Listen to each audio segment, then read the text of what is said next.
Hello, je suis Valérie Djoumessi et je suis entrepreneuse depuis maintenant 8 ans et directrice artistique de l'agence événementielle et familiale Upgrade Agency. Je suis également coach en images et en créativité et je suis la co-host du podcast Les Djooms Podcast, une conversation intergénérationnelle entre 5 femmes de la même famille qui ont décidé de libérer la parole.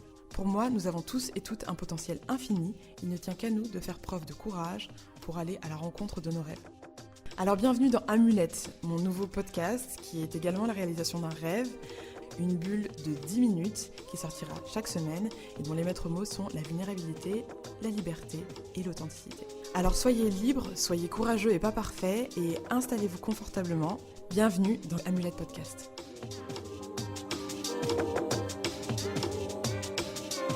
Hello et bienvenue dans ce nouvel épisode d'Amulette Podcast. Je suis Valérie et je suis ravie de te retrouver pour un nouvel épisode avec une nouvelle énergie d'Amulette où on va parler vulnérabilité, authenticité, liberté, des valeurs qui me tiennent à cœur et qui sont importantes pour moi et je pense que si tu es là, c'est qu'elles te touchent et qu'elles sont importantes pour toi également. Aujourd'hui, j'aimerais te parler d'une découverte que j'ai faite sur moi récemment. En fait, ça date un petit peu, je pense que c'était en début d'année, qui a littéralement changé ma vie. En gros, donc en début d'année, j'avais pas mal d'anxiété qui est née de plein de choses, notamment une rupture, un changement d'année, le passage à la trentaine, bref, ça faisait beaucoup. Et donc du coup, j'ai cherché des outils qui pourraient m'aider à faire face à cette anxiété. J'ai d'ailleurs fait un podcast. C'est l'épisode 3 de la saison 1 d'Amulette Podcast qui s'appelle « Fais face à ton anxiété » dans lequel je te donne des outils assez pratiques pour gérer des moments où tu te sens anxieux ou anxieuse. Un des outils que j'ai trouvé qui m'a énormément aidé et que j'utilise toujours depuis que je l'ai découvert, c'est la respiration. Je te parle beaucoup de respiration, on en parle d'ailleurs dans tous nos podcasts de manière générale, que ce soit dans les Djooms ou mes sœurs dans leurs podcasts respectifs. La respiration, sache que c'est un outil que tu as toujours à ta disposition quand ça ne va pas, quand tu as besoin de te calmer, quand tu as besoin de te recentrer, quand tu sens que tu as un trop-plein d'émotions. Respirer, c'est l'outil principal qui va te permettre de t'ancrer. Je pourrais d'ailleurs faire un épisode sur ce sujet-là pour t'expliquer les différents types de respiration, pour que tu puisses choisir la respiration qui peut te faire du bien et te rappeler en fait que ça, c'est un super pouvoir. Donc, je suis tombée en fait sur une respiration qui est considérée comme la méthode Wim Hof. Je te mettrai bien évidemment les informations dans la barre d'infos. Si à ce niveau-là, où tu écoutes mon podcast, chaque semaine, tu n'as pas encore testé Wim Hof, c'est que c'est chaud. Donc, je te ferai vraiment un épisode sur la respiration pour que tu sois convaincu parce que c'est vraiment un game changer. Et à la suite de cette respiration-là, c'est comme si en fait, cette respiration-là me permettait du coup de ne plus me sentir dans mon corps et d'être totalement détendue et de profiter d'un lâcher-prise qui fait que j'entends des choses. Alors je sais pas qui c'est, je sais pas si c'est mon inconscient, je sais pas si c'est mes ancêtres, je sais pas si c'est l'univers, bref, ça n'a pas d'importance. Mais les paroles que j'ai entendues m'ont frappée, vraiment. Et la parole que j'ai entendue au début, qui m'a giflé, c'est « N'attends pas d'être sauvé, Valérie. Sauve-toi toi-même. » Et là, gifle initiatique intersidérale. N'attends pas d'être sauvé, sauve-toi toi-même. Il n'y a personne qui va venir te sauver. J'aimerais t'expliquer ce que je veux dire par là.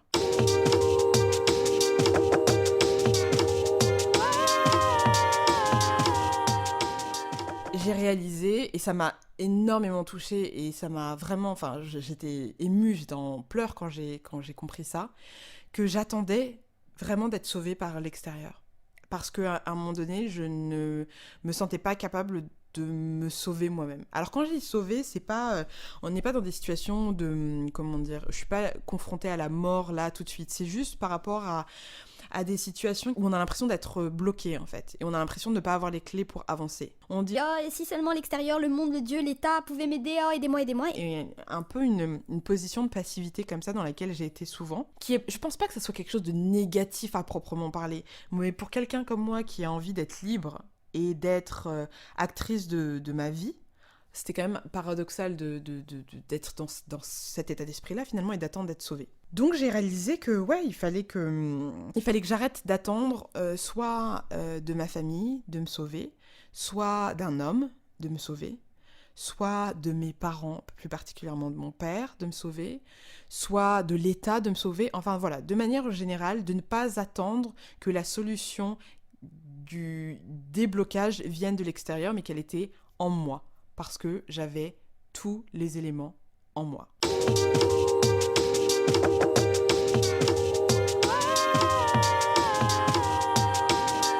Donc, on est toujours en train de tourner autour des mêmes types de sujets, c'est-à-dire est-ce que j'ai suffisamment confiance en moi, est-ce que je considère que je mérite, est-ce que je suis assez, et toutes ces problématiques-là et toutes ces incertitudes-là, toutes ces peurs-là, toutes ces blessures-là font qu'à un moment donné, je me suis posée comme ça, comme une personne un peu passive qui attend que quelqu'un vienne aider.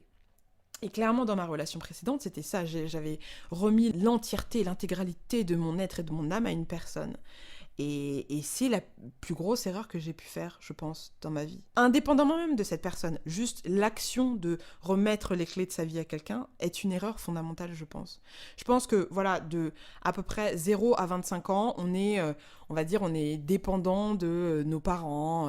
Quand je dis 25 ans, bien évidemment, ça peut être avant qu'on devient dépendant, mais de manière générale, voilà, on est un peu dépendant de nos parents, on est là, on a à la fois notre cerveau qui est totalement plastique, c'est-à-dire qu'on peut apprendre tout ce qu'on veut, très rapidement parce que notre cerveau il fait des connexions tac tac tac rapidement et en même temps on n'a pas vraiment de prise sur notre environnement de manière générale parce qu'on n'est pas encore autonome ne serait-ce que financièrement et ensuite à partir de 25 ans ben là la tendance s'inverse, on commence à avoir l'autonomie financière de décision, on commence à avoir des expériences dans la vie et notre cerveau devient de moins en moins plastique, donc ça devient de plus en plus difficile d'apprendre des choses, surtout quand on ne sait pas comment fonctionne le cerveau, quand on n'en a pas conscience et qu'en plus on a des croyances limitantes nous disant ah oui bah ça y est je suis vieux et donc c'est mort pour moi. Donc moi, il m'a fallu peut-être 5 ans de plus pour réaliser que il fallait peut-être que je me bouge les fesses et que maintenant j'avais la main sur mon environnement et que je pouvais également apprendre à toujours apprendre même si mon cerveau devenait de moins en moins plastique. Il me reste encore quand même jusqu'à 35 ans pour vraiment instiller des choses qui sont fondamentales dans la manière dont les connexions vont se faire dans mon cerveau, donc dans mes habitudes, dans mes pensées. Mais même au-delà de 35 ans, c'est-à-dire la vie n'est pas finie en fait. C'est juste qu'à chaque fois ça devient peut-être un petit peu plus difficile, mais si on a la gymnastique, on peut se transformer à n'importe quel âge. C'est vraiment ce que je crois. Et quand je vois, par exemple, ma maman qui a 63 ans, je me dis que vraiment, elle en est la preuve vivante. Donc, ouais, il m'a fallu un petit peu plus de temps que prévu pour me réaliser que c'était à moi de gérer mon environnement, quoi. Il fallait pas que j'attende qu'on vienne me sauver. Et que, ouais, j'avais finalement le pouvoir nécessaire et les compétences nécessaires pour façonner, vraiment créer la vie que je voulais. Encore fallait-il savoir ce que je voulais de la vie. Et en fait, quand je regarde autour de moi, je me rends compte qu'on est souvent comme ça, on est souvent en train d'attendre que quelque chose de plus grand, et je mets des guillemets entre plus grand que nous aide à nous sortir de situations qu'on a nous-mêmes la plupart du temps créées, ou si c'est pas le cas, dont on a les capacités pour s'en sortir. Il suffit juste de sortir de sa zone de confort et d'oser affronter ses peurs, parce que la peur peut vraiment, vraiment être une alliée. Donc, ne pas attendre que quelqu'un vienne me sauver. Waouh! Qu'est-ce que ça veut dire en fait finalement ? Déjà, j'ai réalisé que c'était principalement à cette période-là lié aux hommes. Moi, je suis hétérosexuelle, en tout cas, je m'identifie comme telle pour l'instant. Et donc, du coup, je me suis rendu compte dans mes relations passées que j'étais quand même vachement dans un modèle dans lequel j'étais la femme qui était à côté, qui peut-être diminuait parfois sa force et son pouvoir, par automatisme ou par peur de faire peur, par respect, je sais, j'ai pas encore bien compris ce qui s'est passé, et surtout que j'attendais la direction de l'homme. Je fais quand même partie d'une culture patriarcale, africaine, bamileke, dans laquelle l'homme a un fort pouvoir, donc je pense qu'il y a des choses comme ça qui sont dans mes gènes, dans mon ADN, dans mon arbre généalogique, et il y a des choses que je trouve assez magnifiques dedans, mais il y a des choses qui ne me conviennent pas, en tant que, je veux dire, française d'origine camerounaise, en tant que femme qui se dit citoyenne universelle, on va dire, il y a des choses qui ne me conviennent pas. J'estime que j'ai le choix et la possibilité et la chance même de pouvoir créer et façonner cette vie-là. Donc, d'être en attente de la validation d'un homme, d'être en attente qu'il me donne les outils et les clés pour m'en sortir. Après cette respiration-là, je me suis dit qu'il était temps d'arrêter. Mais une fois que j'ai dit qu'il était temps d'arrêter, qu'est-ce que ça veut dire en fait, finalement ? Ça veut dire qu'il faut travailler sur son estime de soi. Et c'est ce que je fais. Je travaille sur mon estime de moi au quotidien. Et c'est ce que je t'invite à faire si tu sens que ça résonne en toi. Si tu sens à un moment donné que tu as attendu quelque chose, que quelque chose te tombe du ciel comme ça et vienne te sauver de la misère de ta vie, sachant que c'est un tableau totalement biaisé que dire que ta vie est misérable parce que c'est pas le cas, parce que quand tu es dans une attitude de gratitude, tu réalises vraiment que la vie est un cadeau. Chaque moment de ta vie est un cadeau et que même dans l'adversité, il y a des choses magnifiques à voir. Faut pas oublier que l'ombre et la lumière ne peuvent pas exister l'un sans l'autre.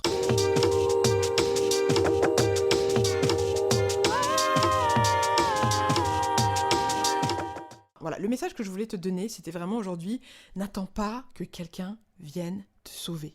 Sauve-toi toi-même. En gros, sois ton propre héros, sois ta propre héroïne. Vraiment.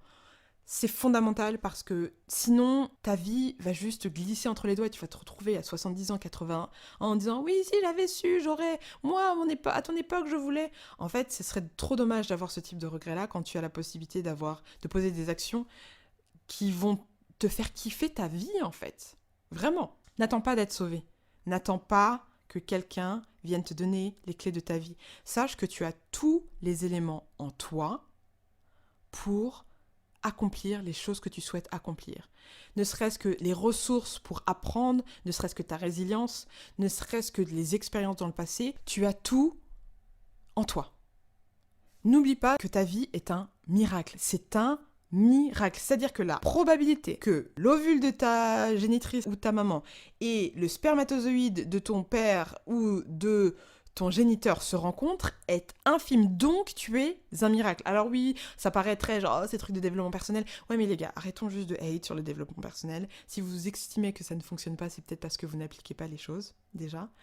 Voilà, fermez la parenthèse des haters. Mais en effet, c'est une réalité, en fait. C'est une réalité scientifique. Il faudra que je trouve les bons chiffres pour vraiment appuyer comme ça. Quand tu écoutes ça, ça te gifle une fois. Mais voilà, tu es un miracle. Donc si tu es un miracle, l'idée c'est pas de perdre ton temps, quoi. Perds pas ton temps à attendre que quelqu'un vienne te sauver. On n'est pas la Belle au bois dormant, en fait.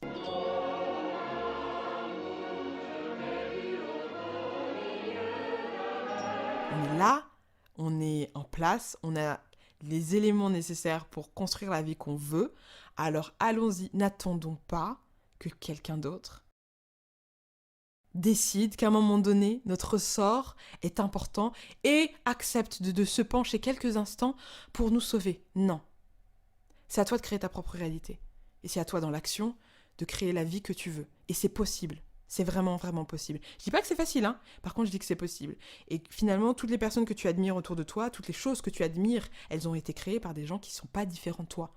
À une chose près, peut-être qu'ils ont fait preuve de plus de courage, peut-être, ou qu'ils n'ont pas laissé la peur les freiner, ou qu'ils n'ont pas attendu justement que quelqu'un vienne les sauver. Ils ont dit, vous savez quoi les gars, moi je vais faire mon truc, parce que votre histoire d'attendre là, en étant endormi, en mode Cendrillon, que le prince charmant vienne m'embrasser, prince charmant, prince charmante, ça ne marche pas. Vous savez quoi les gars, moi je vais aller faire mon truc de cuisine, parce que si je dois attendre à un moment donné que mon père ou ma mère daignent me donner un amour qu'ils n'arrivent peut-être pas à se donner eux-mêmes parce qu'ils ont eu des vies qui sont les leurs et qui sont compliquées, où il n'y a pas eu un process des émotions et des traumatismes, en fait tu peux attendre toute ta vie. Donc, ce podcast, cet épisode spécifique, c'est pour me redire à moi de ne pas attendre qu'on vienne me sauver, parce que je vais me sauver moi-même. Et à toi, pareil en fait, sois toi.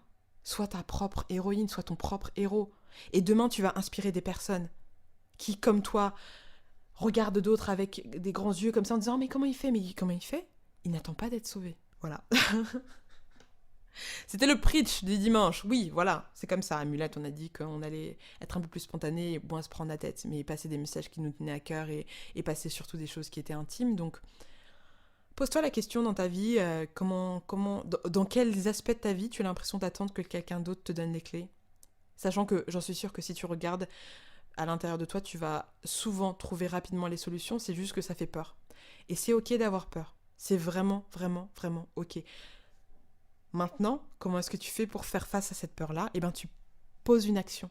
Tu poses une action parce que ton cerveau, il va comprendre que si, à un moment donné, tu as peur, et là, c'est l'amygdale dans ton cerveau qui est le centre de la peur, généralement, et qui s'active pour te dire « Attention, situation d'alerte, fais attention ». Donc, si ça s'active, c'est que ça doit s'activer parce que c'est fait pour te protéger. C'est une bonne chose. Donc si ça s'active et que toi quand même tu entends ça, mais que tu poses quand même une action, ton cerveau il va comprendre que tu es en train de faire des choses dans le sens de tes rêves. Et il va sécréter de la dopamine qui est l'hormone du bonheur et du plaisir. Et donc du coup tu vas créer un circuit de la récompense en acceptant d'aller au-delà de ta peur. Et donc, tu crées des nouveaux circuits qui sont positifs. Et plus tu vas le faire, plus ce circuit va se consolider, va se renforcer. Et c'est comme ça qu'on change son état d'esprit. C'est comme ça qu'on change ses pensées. C'est comme ça qu'on change sa vie. C'est comme ça qu'on n'attend pas d'être sauvé, mais qu'on devient son propre et sa propre héros et héroïne.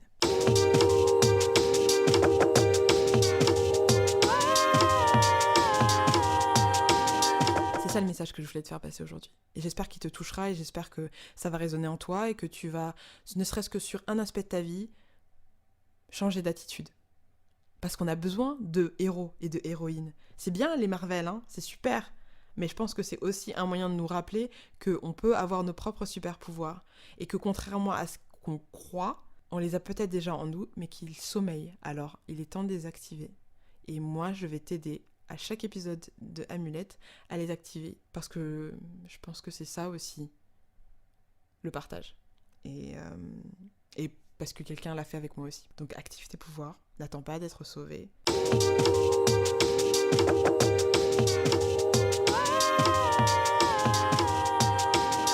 Avant de te quitter, 2 choses importantes. La première, c'est que tu peux retrouver tous les podcasts, j'ai bien dit tous les podcasts qui sont créés par Upgrade Podcast, qui est notre maison de production de podcasts, sur le site upgradepodcast.paris. Sache qu'on sort 6 podcasts par semaine. C'est énorme sur des sujets divers et variés, du développement personnel, à l'équilibre entre vie pro et vie perso, au pouvoir de la musique, au monde des soixantenaires. Bref, il y a du contenu pour tout le monde. La deuxième chose, je t'invite vraiment à partager ce podcast à au moins 2 personnes qui, tu penses, pourraient être touchées par ce message. Pourquoi ? Parce que j'ai besoin que cette communauté Grande Vie, elle est déjà grande, mais elle peut devenir plus grande.